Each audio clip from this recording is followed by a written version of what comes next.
Surprised you, didn't I? Coming back. It's probably a little bit late for happy hour. It usually starts earlier, but I want to keep this channel fresh here. I want to keep dropping in surprises where I want to get to the point where you never know where I'm going to like pop in and talk, right? Welcome to the Bernie Show here on YouTube. Appreciate all of your support. I'm going to say that all the time, every time. Thank you, thank you, thank you. Did the column on Ali Marmal, defending him a little bit today. And gosh, great response to that. I cannot wait. I've been very, very busy today. I'm sure many of you have too, but I can't wait to get into those comments, usually late night. And I look forward to all the reaction to that column and some of the things you had to say. So it's always good. That's one of the things I like about this the most. Gosh, you guys are so incredible about commenting on everything that I talk about. And listen, in the age that we live in, if that's the word, you can expect kind of like an infestation of trolls and people that just want to stir up trouble, who can't engage in an intelligent conversation, even a debate back and forth. And I have to say, I don't want to jinx it, although jinxes don't exist. I have to say, just so impressed with the quality of the people that visit and watch and drop in their comments. Really, really, really grateful to you. So anyway, I'm looking at my phone, so I got distracted. This is a Bernie Bits video, by the way, so I'm a little bit of everything. The reason I'm looking at my phone, I'm not being rude, but all right, this is my brother Brad in Baltimore texting me. I thought it was going to be something about the Chiefs and the Ravens. I'll get to him later on that. So this is Bernie Bits, and I'm going to do this from time to time. See, I got to get in the flow, get in the groove, got to figure everything out. I'm still early in this process. But the Bernie Bits thing I'm going to do is I'll cover a variety of subjects and not dwell on anyone for too long. And I wanted to, since my brother texted me from Baltimore, and since I know some of you don't care because you'll be mad at the NFL forever. I get it. Whatever. It's your choice, your life. But you have the Baltimore Ravens at the Chiefs tonight. And no, I'm not doing a preview of like whether our Chiefs can win 3 in a row Super Bowl. I already did that already. And didn't do a good job with that. I left a couple things out, but that's neither here nor there. One thing I want to do is pick out some games and give you my thoughts on how to invest. And since this is the opener, the trends haven't been established for this season. So it's kind of a feeling out process for someone like me who likes to dig into this stuff with all my numbers and everything else. I like to say, okay, if I were to bet on this, what would I do? So let me just throw a couple things at you if I could. So this is the first Bernie bit. Ravens getting 3 points at the Chiefs on Thursday Night Football as we open the NFL season. What a great matchup to the two teams that fought for the AFC title last year. And the Chiefs won 17-10 in Baltimore. Made some of my family members and friends back in the Baltimore area made them very mad, very sad. So anyway, the Ravens are getting 3 points coming into Kansas City for this one. And I have to tell you, I would expect a narrow game because I'm really looking forward to seeing how Derrick Henry's going to fit into this Baltimore offense. I mean, if he stays healthy, this guy could be huge this season. And let's start with him. The first thing, an over-under investment. How about Derrick Henry over 16 and a half carries? So if you bet the over, and he runs the ball 17 times, you're a winner. If it's under 16 times, actually, if it's 16 times, you're a loser. So I gotta believe going on the road and having this big, powerful back, I gotta believe they're going to want to chew up some clock and kind of just be really, really forceful on the ground, things like that, to keep the thing tight and have a chance to win. So I would like the over Derrick Henry 16 and a half carries tonight.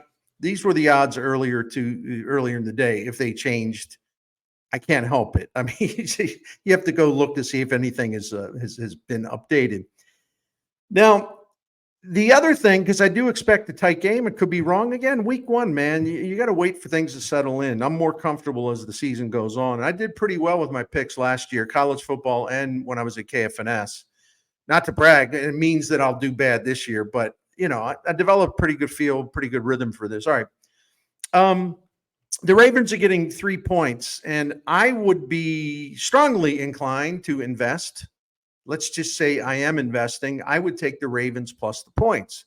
But wait a minute. Don't you think the Chiefs are a great team? Yeah, I think the Chiefs are a great team, but I also think Baltimore's a hell of a team, and they've improved with their new running back. And this is where I go into some trends, because I think trends tell us a lot. And especially going into a new season where you're not entirely sure of what each team's going to try to do, the approach they're going to take, where they've gotten better, where they've gotten worse, injuries, all that good stuff, right?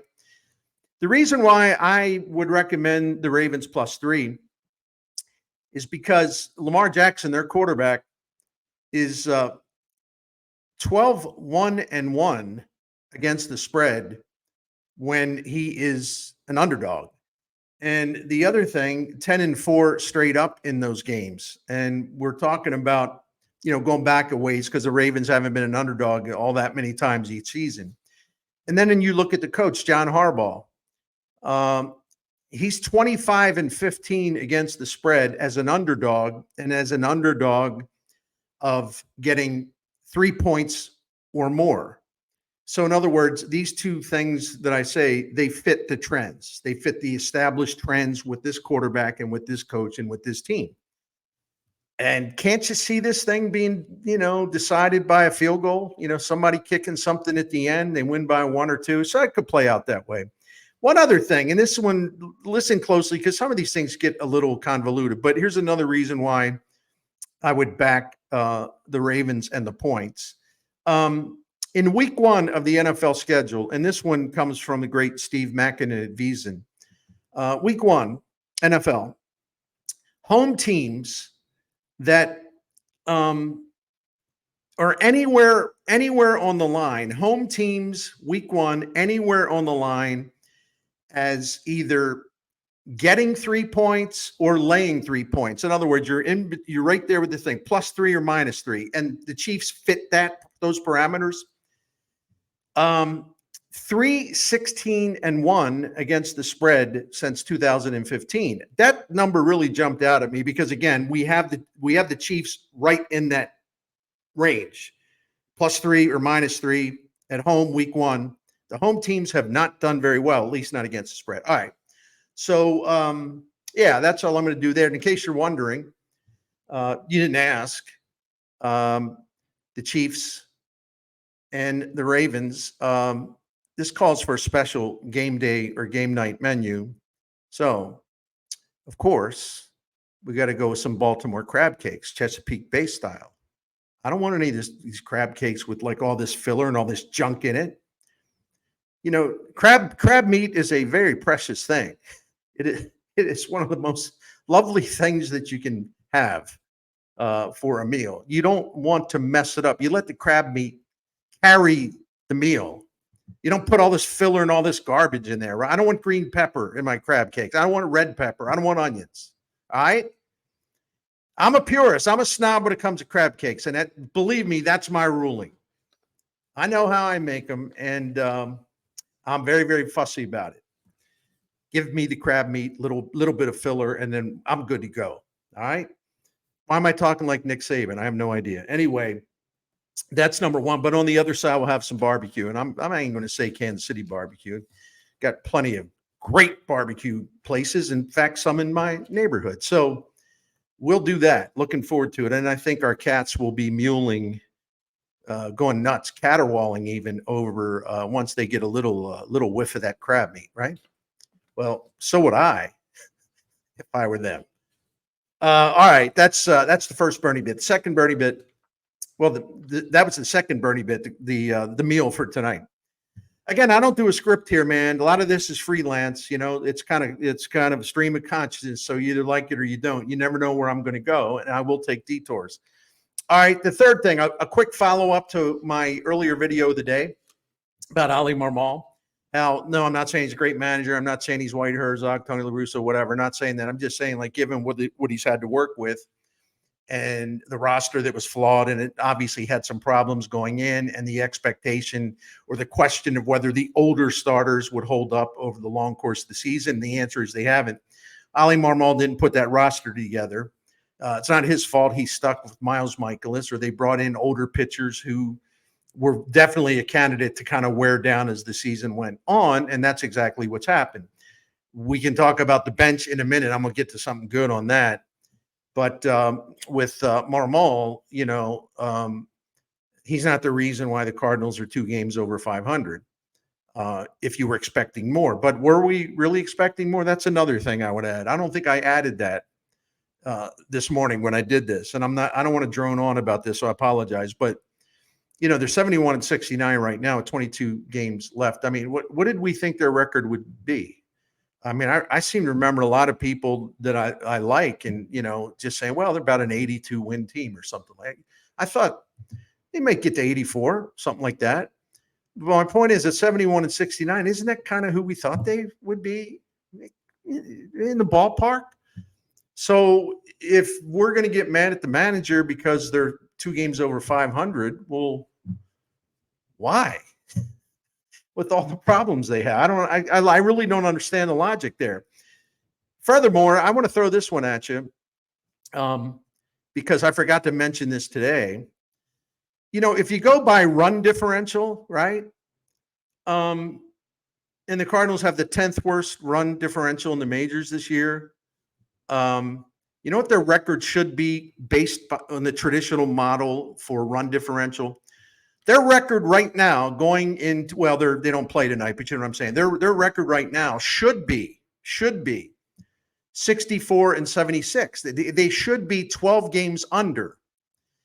And if that actually was the record, them being 12 games under a 457 winning percentage, they'd be 23rd in the majors in winning percentage. Now, in reality, the actual record is 71 and 69, which is 2 games above 500. And their 507 winning percentage, I'm not sitting here saying, oh, well, that's wonderful. No, that's not the goal. You strive to be better. But that's put on the front office. The manager can't redo the roster. He doesn't make those decisions. So my point is, you can make the case based on run differential that the Cardinals have not only done okay, they've actually overachieved based on underlying factors. And there's another underlying factor that goes along with run differential. It's at Clay Davenport, who's a great baseball analyst, his site. I won't get into all the muck and all the number. But the way Clay Davenport has them, when he adds some other factors to the run differential, the Cardinals should be about 3 or 4 games under 500. And instead, they're 2 games over. So again, I mean this sincerely. You don't have to like Ali Marmol. You could be sick of him because you associate him with John Mozeliak. I get it. But he has actually done better than record-wise. He's done better than we would expect or should expect. I'm just making the point. The other thing I forgot, and I apologize, guys. You think a guy like me who did a 31-minute video or whatever would remember to put some things in there? It's not like I did have a lot of time to do that, right? The Cardinals at the major league level are very shorthanded compared to most teams, a lot of teams, all the good teams, in terms of their staffing, in terms of their analytics, in terms of their technology, and having the ultra modern programs in place that they can rely on, to try to gain tactical advantages. The Cardinals don't have a coaching staff that really, in terms of numbers, compares to a lot of teams. And there's no excuse for that.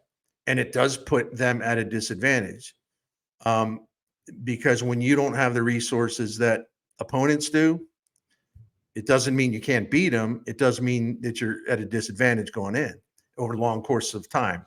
And it's interesting, the Cardinals are 5-2 in their last 7 against the Brewers. I think that's pretty impressive considering how everything started. And the Cardinals, 11-8 in their last 19 games. And all of those wins came against teams that would be in the playoffs as of now. And they just can't gain any ground in the wild card race because all the teams they're trying to catch, the Braves, the Mets, the Cubs, at a time where the Cardinals are like 16-10 over the last 26. Those teams have records that are better. So even though the Cardinals are playing good ball, they can't really cut their way into that lead because you get one of the reasons with them is the other teams have to fail. By the way, I'm not even talking about postseason things because they got a 0.9% chance according to Fangraphs. So it's another Bernie bit. So I'm not trying to talk you into this idea. Oh, the Cardinals are watch out for the Redbirds. No, I'm not doing that. All right. However, if I was on KMOX today and they asked me about this, and I said, well, you know, it's not only with 22 games left that the Cardinals have to win most of those games. The Cardinals have to go nuts and just go on this winning rampage, if you will. But that's only part of it. I mean, they're 5.5 games out with 3 teams in front of them and teams that have been playing better baseball for a while now. So the Cardinals not only have to go on a crazy good run, but the other teams in front of them have to stumble and fall and fail and flop and collapse. So they would need a lot of help. Mainly the teams they got to catch up to, they would need those teams to fall apart. Not just one of them, all of them. So that's why the odds are so long. But all in all, I think the team is about what I expected, better, at least to this point. They could collapse. And it's again, we can't have this both ways. We can't sit here, going into spring training, coming out of spring training. Well, I don't like this roster. I don't like the bench. They got all these old pitchers. They didn't add anything. Where the hitter? They needed another bat. Where's the bat? They needed this. They needed that. I don't like that. Okay. And I think we all pretty much agreed on that. So if that's a situation, why would you think they would be, as I repeat, I apologize, why would you think they'd be better than where they are now, especially with the run differential? I try to be consistent. Sometimes I'm not. I try to be. And I'm just saying we can't have it both ways here. If we had major concerns about this team and didn't expect much before the season, as they said right now, isn't this kind of like where they thought they would be? I think it is. That's just me. All right, let's go on to the one thing I really wanted to talk about. So I've talked about investment advice, Ravens at Chiefs tonight. I've talked about a couple of things about Ali Marmol that I left out earlier. I talked about what I'm going to have on a NFL opening night as far as cuisine, crab cakes and barbecue, related to the two towns, of course. So now it's time to and this sort of gets back to one of the things we're talking about as far as the manager at times. Any manager, you can only do so much with the roster that he's given. It's hard to maximize it if you have a pretty flawed roster. Brings us to the big man. No, not Clarence Clemens. That's an E Street reference, Springsteen reference. I know that's annoying. But to quote from 10th Avenue Freeze Out, now I'm really going to irritate people. It's like, changes made uptown since the big man joined the band. Lucan Baker. How about this guy, right? And he's been exactly what they've needed as a bench player or role player. And listen, I know these are all small sample sizes, but I don't have anything else to work with here, right? The whole point of bringing him up is like, okay, he's a powerful right-handed hitter who just destroyed left-handed pitching at AAA this year. And he's been really destroying it for a couple of years. And the Cardinals had this really inferior bench with no, especially from the right side, they didn't have a component that they really needed. They wasted a roster spot on Brendan Crawford, whatever the hell his name is. And I apologize for that because he's been a heck of a major league player. And I have no problem with Matt Carpenter being on the bench because Matt Carpenter has been serviceable. Could you do better? Yeah. And that's why we got to get away from the Cardinal nostalgia. Even now people talk about, well, who do you bring in as a manager? It's like, Yachty, Skip Schumacher. It's always like a Cardinal guy. Okay. At some point, don't you think we need to get away from that? And that includes bringing back old veterans because they were once prominent Cardinals. I have had my fill of that stuff. And I love nostalgia and I love tradition, but Man, it can't be your damn marketing campaign. You need to put a better team on the field if you want to get the fans back. So let's talk about the big man, Lucan Baker, right? Couple of things, and I'm poaching for my own column today at Scoops Network. This guy has been so good, granted, in a short period of time, but his impact has been instantaneous, and it has been very, very powerful. I got to give you numbers. It's the only way I can do it. So one of the reasons, well, we got to get him here, and he's the right-handed threat off the bench that they've been lacking all damn season. Yeah, it's true. Against lefty pitchers so far, okay? 3 hits, 3 walks, 2 home runs, 6 runs batted in, a 500 average, 600 on base percentage, and a slugging percentage of 1,500. Small sample, but again, that's all I have to work with right now. And this is what I'm talking about, instant impact. These numbers represent instant impact, and I'm not done. When Lucan Baker has entered the game as a substitute since coming up on August the 24th, I think it was. When entering the game as a substitute, 11 plate appearances, 2 hits, 3 walks, a homer, 4 RBIs, a 455 on base percentage, a 714 slug, his OPS over 1,000. That's coming in off the bench, which is they have not had that all year. A right-handed guy who can do this, right? All right, how about Baker as a pinch hitter, as we saw last night? Ali Marmol, by the way, made a great strategical move there. Oh, that's right, I can't praise him. No, he, the Brewers brought in their lefty, Hobie Milner, and he said, well, Marmol's not going to take Brendan Donovan out. He's not going to pinch hit for him. But Ali said he was waiting. He was waiting for that moment with Lucan Baker, and he said, you're damn right I'm going to pinch hit. And I think it caught Pat Murphy, who's a really good manager. I think it took him by surprise. And, of course, Baker singles in what proved to be the winning run in the top of the 10th. Just a great job as a pinch hitter again. So as a pinch hitter this year, 2 for 5, a walk, a homer, 4 RBIs. He's got a 429 on base and a 429 slug. So you get a guy he will not like chase a bunch of junk. If they don't want to throw him strikes, he'll take walks. The Cardinals have also been missing that most of the year. Imagine that. Not watching called strikes go down the heart of the plate and not chasing at pitches a foot off the plate or an inch off the ground. Imagine that concept. It's early, but the guy has some plate discipline. It's really admirable. And to me, it's been the biggest growth of his hitting profile. Maybe it's because of maturity. Maybe he's figured some things out. I like this one. High leverage hitting. And that's these are the most critical spots in a game. The most important situations in a game. When the game's on the line, so to speak. Lucan Baker in high leverage. 3 for 6 with a double, a homer, and 6 RBIs. Is that good? Anyway, a couple more runners in scoring position. He's 4 for 9 with 4 walks and 2 homers and 9 RBIs. I got another stat on that, and it's a good one. Runners in scoring position with 2 outs. And again, you got to make something happen. You don't have another out. I mean, this is it. You either do or don't.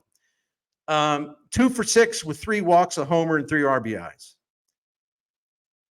Since Baker joined the Cardinals and given them a real bench weapon, a bench asset, whatever you want to say, an ingredient that they have lacked all year long, since he has been invited to St. Louis to join the Cardinals.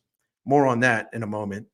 Cardinals are 7-4 when he appears in a game, and they're 3-1 when he starts.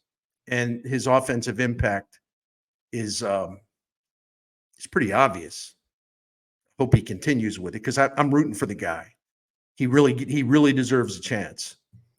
And they're finally giving it to him. Here's my favorite stat. Last numbers nerd thing I'm going to do.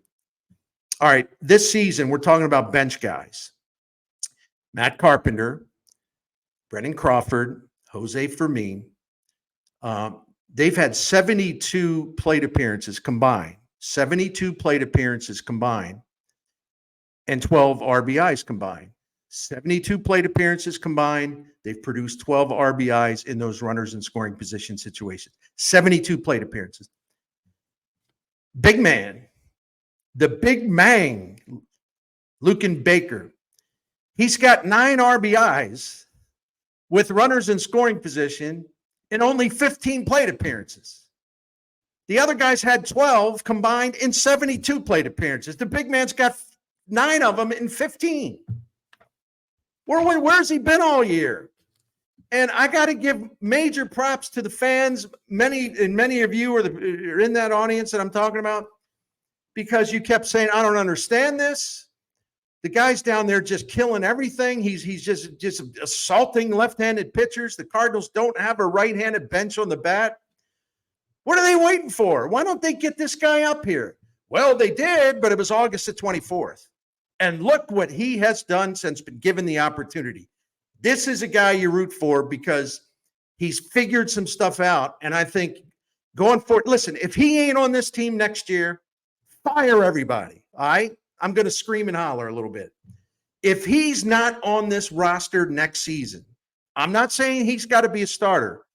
If he isn't a bench bat at the very least, going into 2025, these people are cuckoo, even more so than I thought. So we got to root for Lucan Baker. And to all the fans who said, get him up here, I don't understand this, get him up, bring him up, promote him. What are they waiting for? These other guys are not very good. Bring them up. You all were so right, and you all deserve a tip of the cap. So right. You knew it. You called it out. You pleaded for it. You implored them to do it. They finally did it, belatedly, too late. And look at what he has done. My compliments to you all for making a case for Lucan Baker for being up here. That'll do it. I've gone too long again, but I do the Bernie bits, and that's the whole point. I get to mix a bunch of different things in. So thank you all. Again, please subscribe. Tell all your friends. Thank you for the comments, and we'll be back in the morning here on the Bernie Show channel on YouTube. Good night.